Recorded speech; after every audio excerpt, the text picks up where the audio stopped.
हाँ ठीक कह तारू। कनिया मने संस्कार नाम के कोनो चीज नहीं के तारा में। कतना जोर जोर से तू हंसा तारू आ बोला तारू, अगल बगल के लोग सुनी त का कही कि कैसा निकल पतो बिया, तनिको संस्कार नहीं खे। पतो के धीरे धीरे हंसे बोले के चाहिए। ठीक बा मम्मी जी, अब से गलती ना हुई।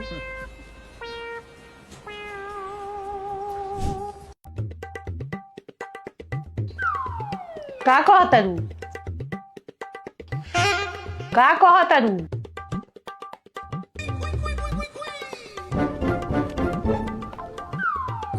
का कह तारू ऐसे काहे बोला तारू? गला बाज गइल बा का?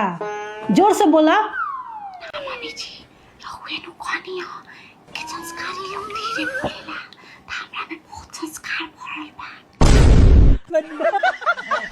ए जी हमरा से अब मत खिसियाई। अब से रुआ जौन बात बोले नु हम सब मानम। जौन हम बोले मुँह मनबू नु। हाँ ठीक बा, तो हम जौन जौन कहा तनी दोहराव आ उहे तरह करे के बा। ठीक बा। बोला कि हम रोज सवेरे 6 बजे उठे। सुबह हम 6 बजे उठे। बोला कि हम समय पर खाना बनाए। हम टाइम पर खाना बनाए। बोला कि हमरा माई से झगड़ा ना करबू। हाँ हम मम्मी जी से झगड़ा ना करब। बोला कि हमारी इज्जत करबू। बोला कि हमारी इज्जत करबू। बोला कि हमारी इज्जत करबू। हाँ मम्मी जी आओ तनी। लागत कि हमारी इज्जत कहियो ना करी।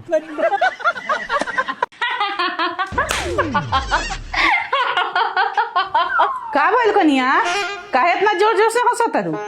मम्मी जी कहा तरन का कि ये बार के आईपीएल नु आरसीबी जीती।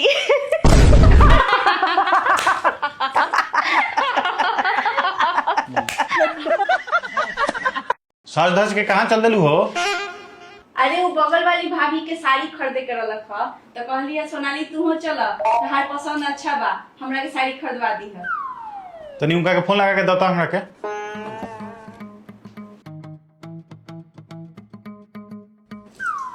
हेलो भाभी जी, राउर शॉपिंग करावे हमर मेहरून ना जाई हम। काहे बबुआ? काहे कि आज रात के हमरा घर में खाना ना बन पाई फिर। ऐसे काहे कहतानी? हमनी का तो 2 घंटा में पहुंच जाएम सन। ऐसे कि राउर साड़ी पसंद करावे जाई हम त अपना ला 4 गो साड़ी पसंद करके चले हम। आ ओकरा बाद हमरा से लड़ी हम कि चली हमरा ला 4 गो साड़ी खरीदी, तो हमरा भी तो पैसा बा ना, तो झगड़ा हो जाई। आ झगड़ा हो जाई तो रात के खाना ना बनई हम, आ खाना ना बनी तो हमरा भूखे सूते के पड़ी। तो राउर साड़ी खरीदला के चक्कर में हम काहे भूखे सूती? चला अंदर चला। जीजा जी हम आयल बनी दीदिया के घरे ले जाए खातिर। माई बहुते ही याद करत रही दीदिया के। ले जाए बड़ो। माँ तब घर के सारा काम की करी? ना बाबू हम फिर कभी आए, हम चल जाए हो तो मम्मी जी के दिक्कत हो जाई, आ इनकरा खाना खाए खातिर दिक्कत हो जाई। मम्मी जी हमार माई से दुलार कम थोड़ी देवेली, आ इहो हमार बहुत ख्याल रखेलन। बोल दीजिए माई से हमार चिंता ना करेला। वाह माँ तारा पतो अच्छा मिलल बिया। ठीक बा, तो लोग आपस में भाई बहन बतियाई, हमने के जाते हैं इंसान बतियाई लोग हाल समाचार नहीं हर के। बाबू हमरा के ले चल। बाप रे बाप, ये हमरा के दिन भर कटवा उतरलन सो। हम तो जाननी कि मौसी जी अच्छा बारी, तो अपन बहन के बियाह करा देनी उनकरा बेटा से। हम वो पागले रहनी कि ना समझनी कि बहिने नियर नु बहिन होई। ठीके कहतारू ए कनिया, ताहरा से तो पागल हम रहनी कि हम ना समझ पैनी कि बहिने नियर नु बहिन होला। अपना बहिन बेटा से बियाह करा देनी तेरा बहिन के। हमार तो करा मुँह फूटले रहे, ओकरो करा मुँह फोड़ देहनी।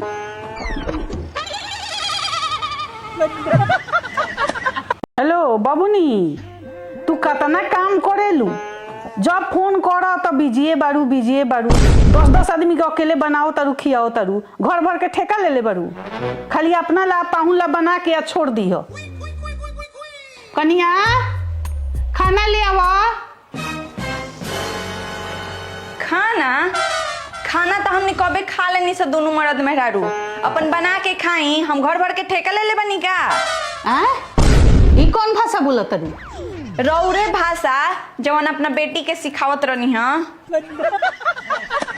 कैसे काम करता रू कि कोना सानी में गंदे रह जाता, ठीक से झाड़ुए नहीं खुलगावत। ए दीदी रउए ढेर प्रॉब्लम बा। हम 5 घर में काम करेनी, केहू हमरा के कुछ ना बोलेला। ढेर बोला तारू, कामे से हटा दे हम। ठीक बा, हमू काम छोड़तानी, हमरा काम के कमी नहीं खे। ए, रुको मत जाना तो हमरा जीवन पर आफत आ जाई।